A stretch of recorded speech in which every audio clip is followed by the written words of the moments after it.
10 მილიონს გადააჭარბა მინიმუმ იმ მოქალაქეთა რიცხვმა მთელი მსოფლიოს მასშტაბით, რომელმაც საქართველოს პარლამენტში ჩაქოლვის სცენას უყურა. საინფორმაციო სააგენტო როიტერისა და სხვა მედია პლატფორმების გავრცელებული კადრები მთელი მსოფლიოს მასშტაბით ვირუსულად ვრცელდება.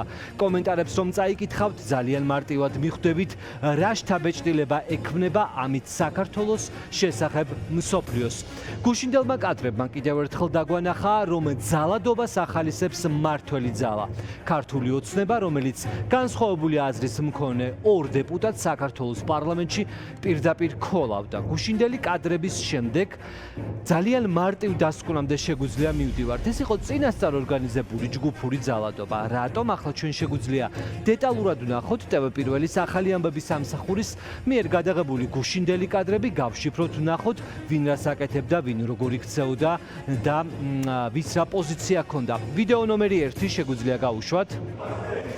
ასე დაიწყო გუშინდელი ამბავი, როდესაც დეპუტატი ხელაძე და დეპუტატი ფარულავა ერთმანეთს დაუპირისპირდნენ.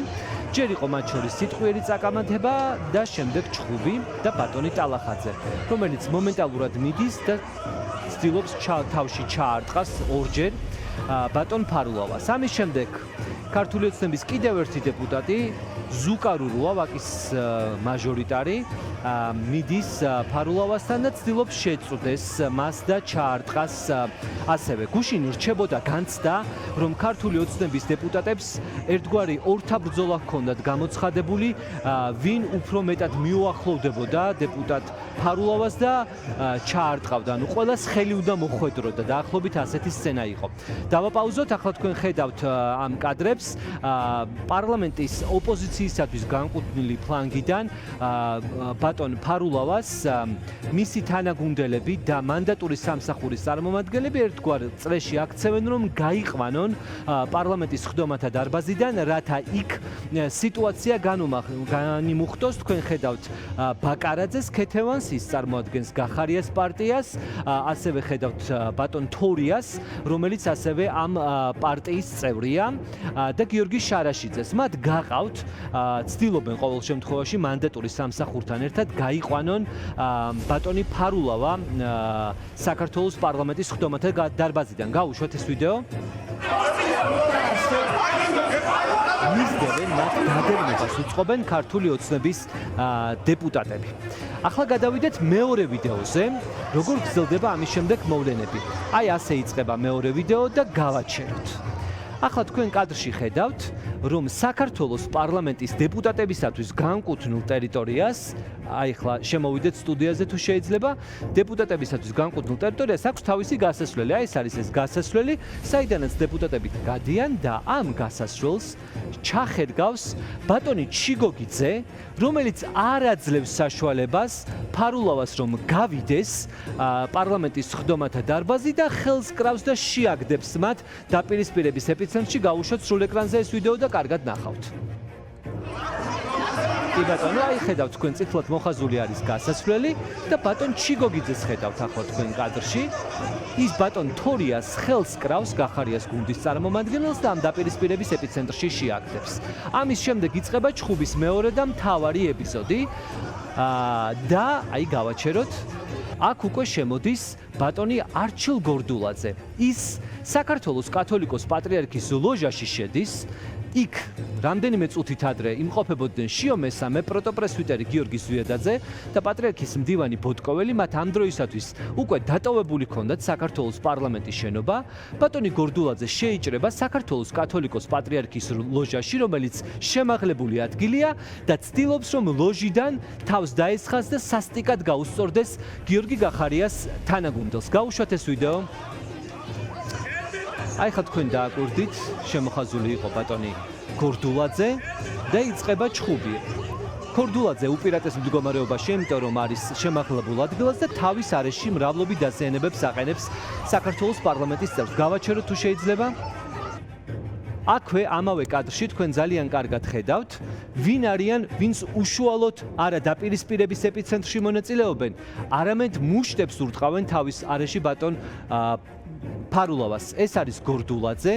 აქ თქვენ ხედავთ საპარლამენტო უმრავლესობის ლიდერს, კირცხალიას, რომელიც წესით უნდა მოუწოდებდეს მის გუნდს, რომ პარლამენტია სირცხვილია, რა ძალადობა, რა დაპირისპირება არა.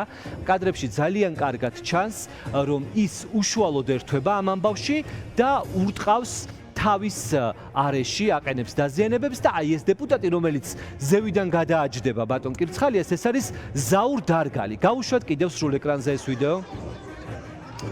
აი ესე გრძელდება ეს დაპირისპირება საქართველოს პარლამენტში, მრავლობით დაზიანებებს აყენებენ. ფარულოვას ჩაქოლვის სცენას უყურებთ რეალურად პარლამენტში 1-10-ზე. და რჩება განცდა, რომ ყველა დეპუტატი ცდილობს, რომ როგორღაც შეძვრეს ამ დაპირისპირების ეპიცენტრში ნაწილი ქართული ოცნების დეპუტატების, აი მაგალითად ერთ-ერთი ბატონი ბარველაშვილი, რომ ჩაარტყას, ანუ ყველას ხელი უნდა მოხვდეს, ასეთი გეგმა მუშაობდა, როგორც ჩანს გუშინ.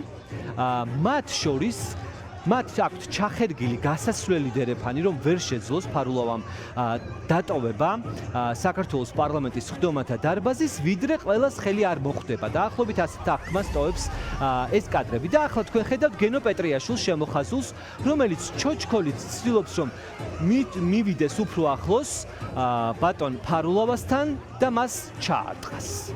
კი ბატონო. ეს არის ბატონი თორია. თორიას ურტყავს ამ შემთხვევაში გენო პეტრიაშვილი, ის ასევე წარმოადგენს გიორგი გახარიას გუნდს. ეს დაპირისპირება რამდენიმე წუთს გრძელდება და ქართული ოცნების დეპუტატთა უმრავლესობა მონაწილეობს ამ ჩხუბში. აი ხა გენო პეტრიაშვილის კიდევ ერთ კადრს ხედავთ, რომ ამჯერად უკვე ფარულოვასთვის ცდილობს ჩარტყმას და ურტყავს კიდევაც რამდენიმე ჯერ ის გასასვლელი ბლოკირებული აქვს, რომ ვერ გავიდნენ ეს ადამიანები სხდომათა დარბაზიდან და პატრიარქის ლოჟიდან ურტყამს მას ასევე გასვლის მომენტშიც არჩილ გორდულაძე, იქ საქართველოს კათოლიკოს პატრიარქი იყო რამდენიმე წუთით ადრე.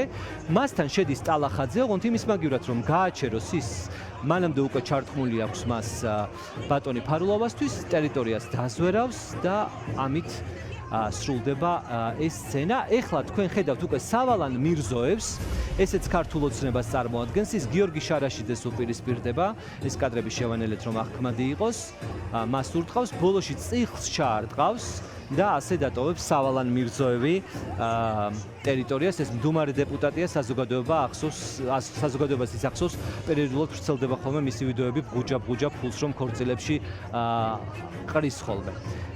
ახლა ჩვენ ვნახავთ კიდევ ერთ რაკურსს, არ ელოდნენ როგორც ჩანს, რომ სხდომათა დარბაზიდან გადაიღებდნენ ამ რაკურსს. აი ახლა ხედავთ თქვენ უკვე დაინახავთ წითლად მოხაზული, ეს არის დეპუტატი ლევან მაჭავარიანი. ხედავთ გადაახტება პატრიარქის ლოჟას, შეიჭრება და ისიც ურტყამს ფარულოვას.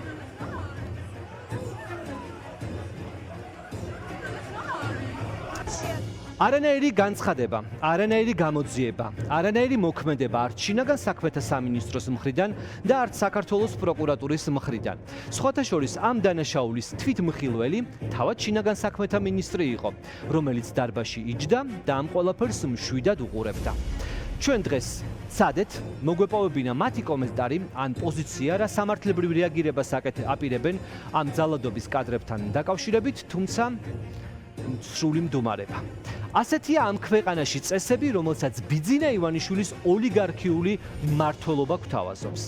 ფლომასტრით, კახი კალაძის ბანერზე გაკეთებული წარწერის გამო ოპოზიციის ლიდერს ელენე ხოშტარიას 4 შვილის დედას ქალ პოლიტიკოს ციხეში სვამენ. ჯანმრთელობის მდგომარეობის დამძიმების მიუხედავად ის სამოქალაქო საავადმყოფოშიც კი არ გადაყავთ. დეპუტატები ქართული ოცნებიდან, რომლებმაც მათი ოპონენტები საქართველოს პარლამენტის სხდომათა დარბაზში ჩაქოლეს, მათთან კითხვებიც კი არ გააჩნიათ.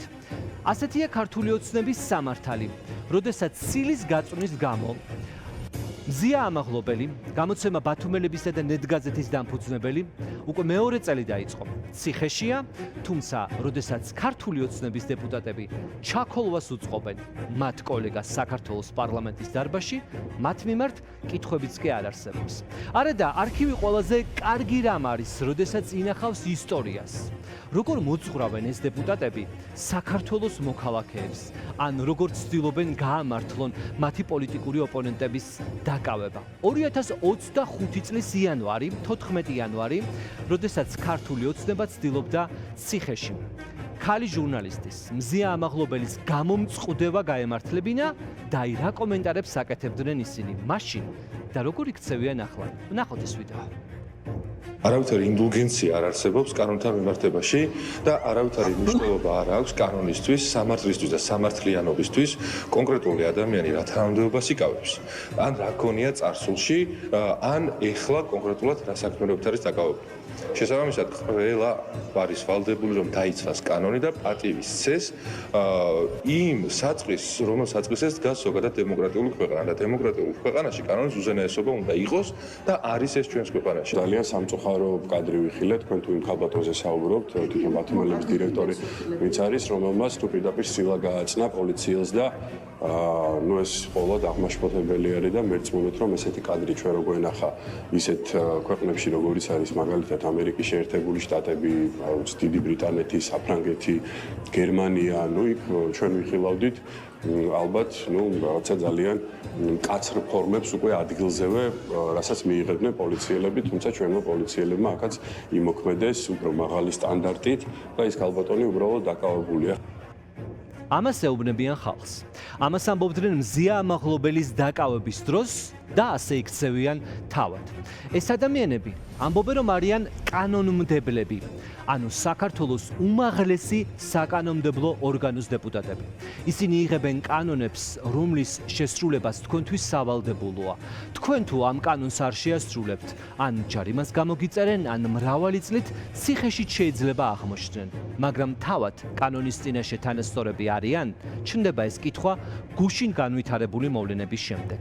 გუშინ პარლამენტში ვნახეთ ყველაფერი, რისი ნახვაც კი შეიძლებოდა ჯგუფური ძალადობის ფონზე. იქ იყო დედის გინება, სახეში შეფურთხება, შემდეგ ჩაქოლვა და შემდეგ ამ ყველაფრის გამართლება.